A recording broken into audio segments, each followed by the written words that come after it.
Kami persilahkan eh, dari Jepang, Teddy.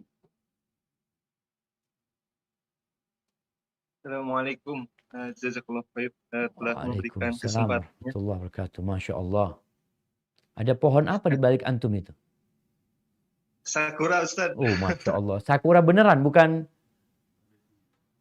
Ini cuma background Oh, aja cuma Ustaz. background. Sekarang Masya Allah.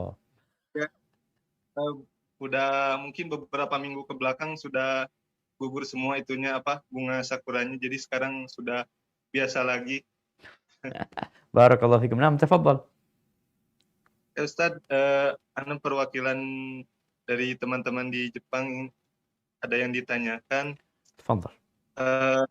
Mungkin berkaitan juga dengan kisah Nabi Musa alaihi salam ketika dulu kan beliau itu ketika ada seorang perempuan yang diganggu oleh kaum Yahudi kalau tidak salah ya Ustadz, yang diganggu, kemudian itu Nabi Musa itu dengan sekali tamparan itu bisa membuat orang itu menjadi mati gitu Ustadz. Ya.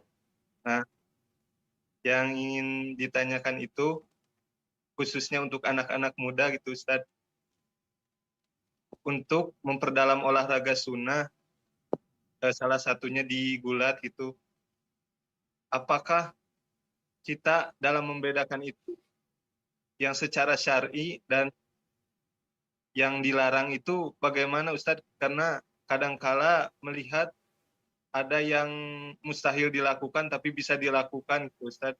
Jadi supaya kita tidak terjebak oleh yang dilarang itu, seperti apa kita Afwan, tadi yang untuk mengatakan yang mustahil dilakukan tapi dilakukan. Kayak apa itu?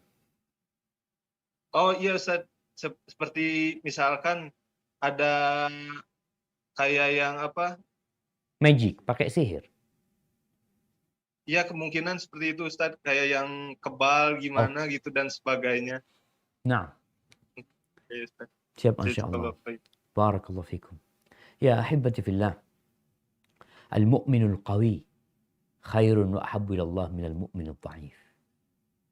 Seorang mukmin yang kuat itu lebih baik dan lebih dicintai Allah daripada mukmin yang lemah. Wa fi kullin khair, dan setiap orang beriman ada kebaikan. Ingat, kekuatan yang paling pertama adalah iman. Iman itu angka 1. Kekuatan ekonomi 0, jadi 10.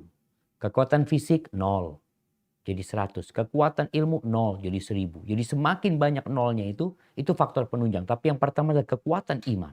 Ini yang terpenting.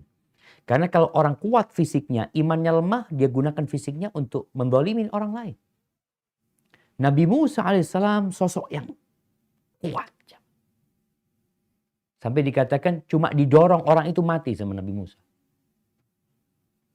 Terus bagaimana cerita ketika sampai ke Madian. Melihat orang-orang ngasih minum kambing mereka. Lalu tempat airnya itu ditutup sama batu. Yang mengangkat batu ini banyak orang. Nabi Musa sendirian ngangkat. Subhanallah. Maka dalam musim ini menjadi orang-orang yang peduli ya. Dengan tubuhnya dijaga kesehatannya, kekuatannya. Sebagai bentuk persiapan untuk menghadapi panggilan Allah Azza wa Jalla. Baik, kalau bicara gulat atau silat lagi. Memang ada yang bercampur dengan sihir. Ada yang murni.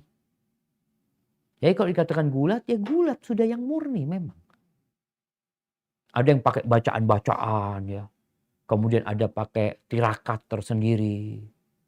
Seperti yang kebal. Nggak ada kebal. Sahabat-sahabat Nabi itu mati ketika perang Uhud.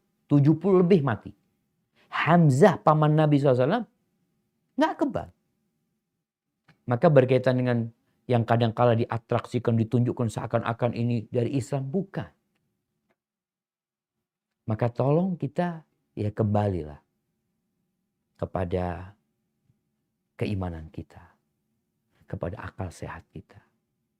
Bagaimana Rasulullah SAW mengajarkan kepada para sahabatnya.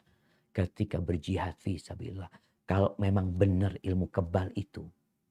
Maka Nabi SAW akan mengajarkan kepada para sahabatnya. Apalagi yang dihadapi orang-orang musyrikin. Sehingga nggak perlu takut lagi, nggak perlu pakai baju besi. Nabi SAW pakai baju besi double ketika perang Uhud itu. Mungkin seperti itu. Hadza wallahu a'lam.